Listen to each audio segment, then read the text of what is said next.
സർവകലാശാല കേസുകളിലടക്കം സമീപകാലത്ത് ഹൈക്കോടതിയിൽ നിന്നും ഗവർണർക്ക് നേരിടേണ്ടി വന്നത് കനത്ത തിരിച്ചടികളാണ്. അതിൽ ഒടുവിലത്തേതാണ് കാലിക്കറ്റ് വിസിയെ പുറത്താക്കിയ നടപടി സ്റ്റേ ചെയ്തത്. കഴിഞ്ഞ ഏതാനും മാസങ്ങൾക്കിടെ ഗവർണറുടെ 10ഓളം നടപടികളാണ് കോടതി റദ്ദാക്കുകയോ തിരുത്തുകയോ ചെയ്തത്. താൻ ചെയ്യുന്നതെല്ലാം ഭരണഘടനാപരമാണെന്ന ഗവർണറുടെ അവകാശവാദത്തിന് കിട്ടിയ തിരിച്ചടി കൂടിയാണ് കോടതി ഉത്തരവുകൾ. കേരളത്തിലെ സർവകലാശാലകളിൽ നടക്കുന്നതെല്ലാം നിയമവിരുദ്ധമാണെന്നായിരുന്നു ഗവർണർ ആരിഫ് മുഹമ്മദ് ഖാന്റെ നിലപാട്. ചാൻസലർ എന്ന അധികാരം ഉപയോഗിച്ച് സർവകലാശാലകളിൽ നിയമം നടപ്പാക്കുമെന്ന് അവകാശപ്പെട്ടും ഒട്ടേറെ കാര്യങ്ങൾ ഗവർണർ ചെയ്തു. സംസ്ഥാനത്തെ ഉന്നത വിദ്യാഭ്യാസ മേഖലയെ പ്രതിസന്ധിയിലാക്കുന്നതായിരുന്നു പല നടപടികളും. സർവകലാശാലകളിൽ എന്ത് നടക്കണമെന്ന് താൻ തീരുമാനിക്കും, വിസിമാരെ മുഴുവൻ താൻ തന്നെ നിയോഗിക്കും, ഇതായിരുന്നു ഗവർണറുടെ നിലപാട്. പല ഘട്ടങ്ങളിലും ഗവർണർ അധികാരപരിധി വിടുന്നതും കേരളം കണ്ടു. മറുഭാഗത്ത് സർക്കാരും ഗവർണറുടെ തെറ്റായ നടപടികൾ ബാധിച്ച ഇരകളും നിയമവഴികൾ തേടി. ഗവർണറുടെ നിലപാടുകളെ ഒന്നൊന്നായി ഹൈക്കോടതിയിൽ ചോദ്യം ചെയ്തു. വിഷയം സമഗ്രമായി പരിശോധിച്ച കോടതി ഗവർണറെ പലതവണ തിരുത്തി.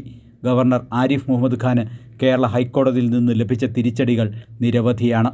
2022 നവംബർ 8 ഗവർണർ രാജിവെക്കാൻ നിർദ്ദേശിച്ച വിസിമാർക്ക് തുടരാമെന്ന് ഹൈക്കോടതി. 2022 ഡിസംബർ 13 വിസിമാർക്കുള്ള സെർച്ച് കമ്മിറ്റിയിൽ ചാൻസലറുടെ പ്രതിനിധി ആവശ്യമില്ലെന്ന് ഹൈക്കോടതി. 2023 ഫെബ്രുവരി 16 വിസിമാരെ നിയോഗിക്കാനുള്ള അധികാരം സർക്കാരിനാണെന്ന് ഹൈക്കോടതി. സർക്കാർ നൽകുന്ന പട്ടികയിൽ നിന്ന് മാത്രമേ ഗവർണർ വിസിമാരെ നിയമിക്കാവൂ.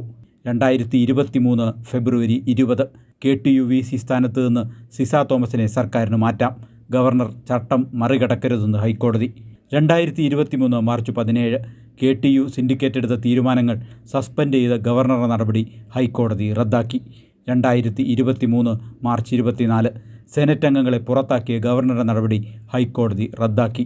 2023 ഡിസംബർ 12 കേരള സർവകലാശാല സെനറ്റിലേക്ക് ഗവർണർ ശുപാർശ ചെയ്ത 4 സംഘപരിവാർ അനുകൂലികളുടെ നിയമനത്തിന് ഹൈക്കോടതിയുടെ സ്റ്റേ.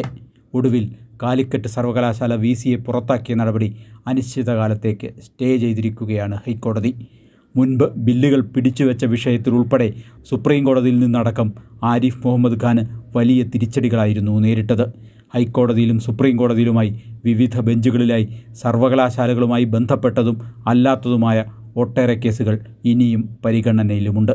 ഗവർണർക്കെതിരെ ഭരണപക്ഷമുയർത്തുന്ന ആരോപണങ്ങൾ ശരിവെക്കുന്നതാണ് ഹൈക്കോടതിയിൽ നിന്നടക്കം അടിക്കടി ഉണ്ടാകുന്ന തിരിച്ചടികൾ. സാലി മുഹമ്മദ്, കൈരളി ന്യൂസ്, കൊച്ചി.